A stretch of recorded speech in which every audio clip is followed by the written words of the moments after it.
এখানে একটা কথা বলতে হয়, আমরা যে বর্ডারে যখন আমরা যুদ্ধ করেছিলাম বলছিলাম 7 দিন, এই বর্ডারের একটা ছোট্ট একটা ইতিহাস বলি।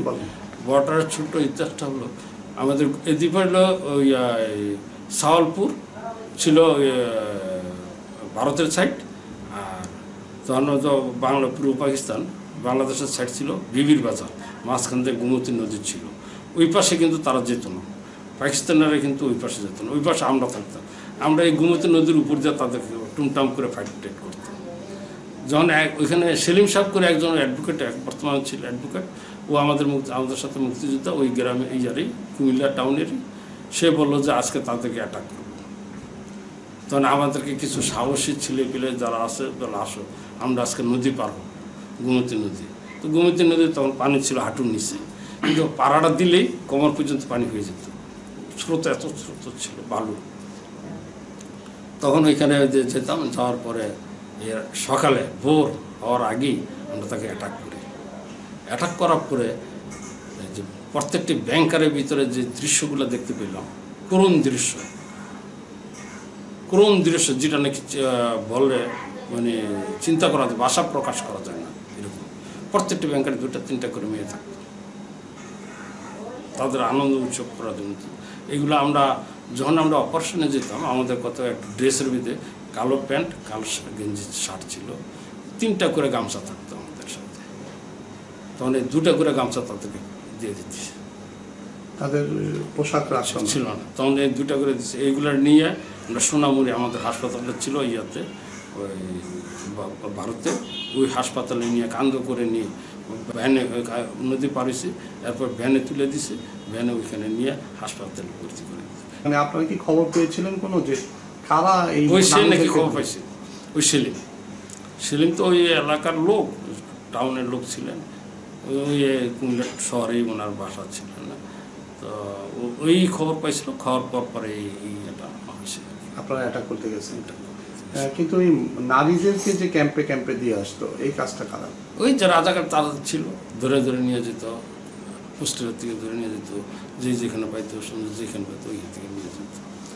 যারা নাকি মুসলিম লীগ করত, যারা যে মুসলিম লীগের সংগঠন ছিল, তারাই শুধু তাদেরকে হেল্প করত।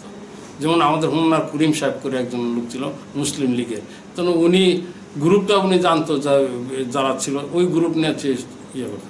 এই যে আমাদের এখানে গ্রামের যে লঞ্চ আসা যাওয়া করতো, ওই তাদের মাধ্যমে আসা যাওয়া করতো, কারণ তারা চিনতো না, পাকিস্তানের তো চিনে না কেমনে যাবো, কেমনে আসবো না আসবো।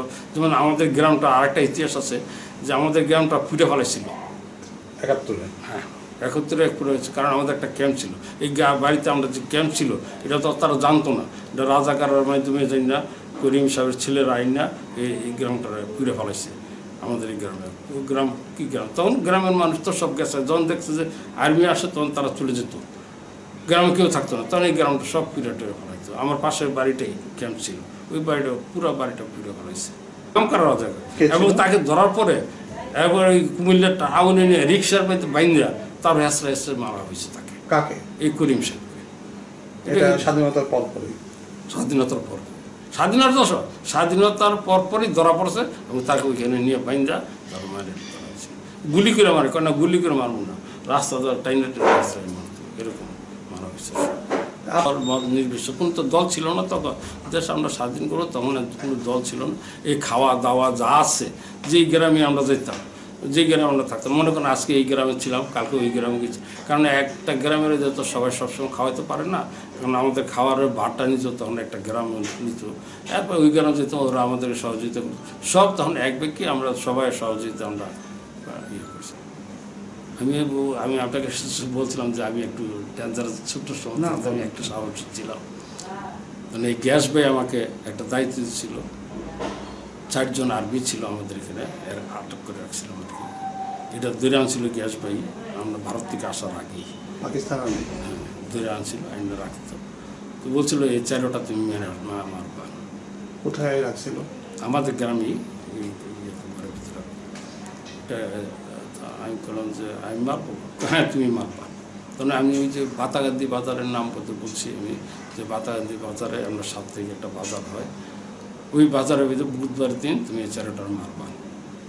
তখন আমি আমার 4-5 জন সহযোগী নিয়ে গেলাম, গিয়ে আমি নিজের হাতে আমি 4 জনটা একটা করে ব্যানার গায়ে দিয়ে একটা গুলি করে করে নদীতে ফেলাই দিয়েছিলাম আমি 4 জনে।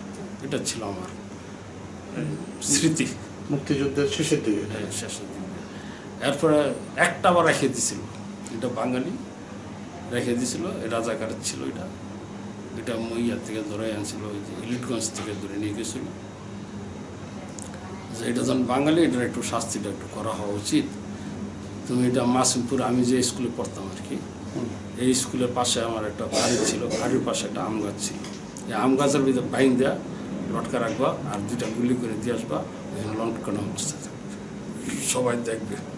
এই কাজটা আমি 2টা করছিলাম। আমার নিয়ে গেছিলেন? আমার এটা একটু সামনাসামনি নিয়ে সে ডেট করে দিয়ে দিই। কি করলেন? ওই গাছের টাঙ্গাইয়া 2টা ওটা গায়ে দিইনি, 2টা গুলি করে দিয়েছিল, 2 পাশে 2টা গুলি করে দিয়েছিল, সেখানে ডেট। ওই টাঙানো অবস্থা ছিল প্রায় 3-4 দিন টাঙানো অবস্থা।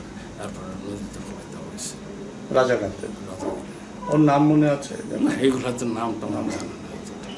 বাট ওরা সেই পরিমাণ খারাপ কাজ করেছিল বলেই আমাদের সেই উদ্যোগটা ছিল, সাহস ছিল, শক্তি ছিল, যোগান হয়েছে যে তারা এই কাজ করছে। তখন এগুলো দেখলে আমাদের শরীর রক্ত টকবক টকবক টকবক করতে, যে কখন তাদের